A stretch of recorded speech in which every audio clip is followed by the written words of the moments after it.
Am I scared of him? Yeah. No, I mean, I'm not scared of him at all.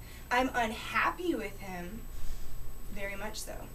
If some people walked into this bookstore and saw this, they would immediately look at this and go, oh, this is racism. This is racist. I challenge you to look around and see how many books about George W. Bush are in here as well. Just because one political candidate happens to have, or elected official happens to have skin of a certain color, doesn't mean that people's concerns with his behavior are not valid.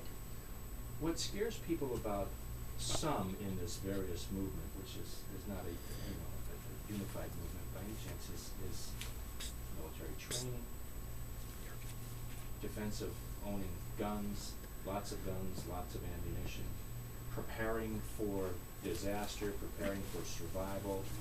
Does any of that concern you? Or how should it not concern others? It makes me feel safer. If you look around our society, who's actually committing acts of violence right now? Is it the people who are advocating individual gun ownership, or is it our government? Tell me. It's our government.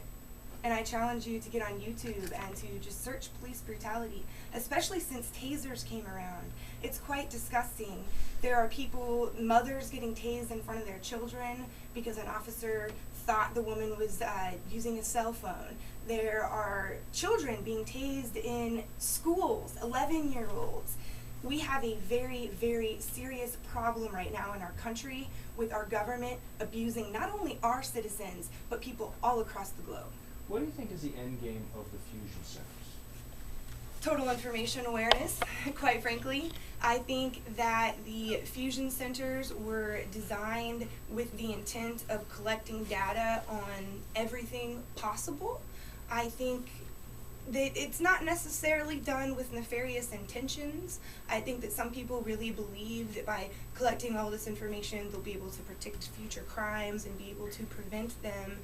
But ultimately, what it does is it puts us in a situation where nobody has a private personal life, and everyone's, down to your fingerprints, your facial biometrics, none of that's private anymore, and you won't have the choice to participate in such a system or such a society. Is this society heading towards socialism or worse? Some would argue we're already there. But I would say we are definitely headed toward a complete, total centralization of power and information, without a doubt. In Washington, D.C. Yeah, that's what they're attempting to do. It's happening all over. As I mentioned, the Fusion Center is an example of how it's happening with law enforcement.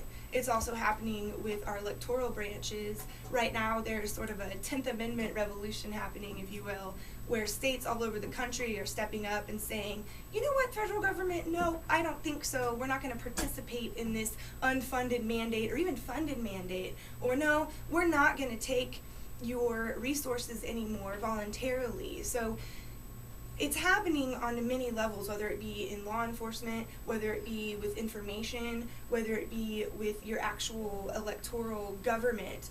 You have a centralization of power happening. Yeah. Let me ask you a few rapid-fire questions, to talk about the various conspiracies. 9/11, government conspiracy? I don't know, but everyone should question it. Obama, born or not born in the U.S.? I don't know, but everyone should question that at this point, too. Is the government preparing FEMA camps? Yes, H.R. 645.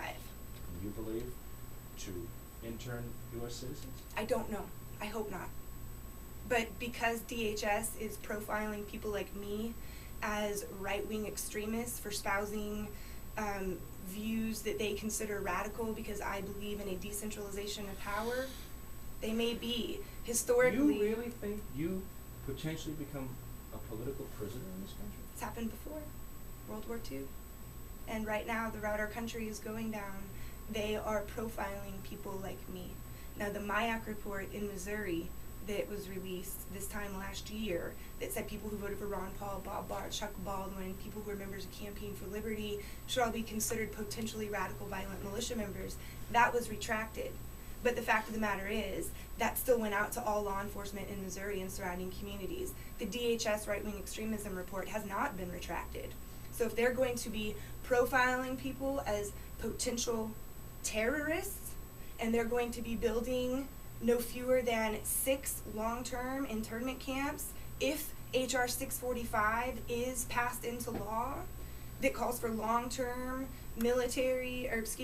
long-term health, education, transportation, housing needs, I don't know.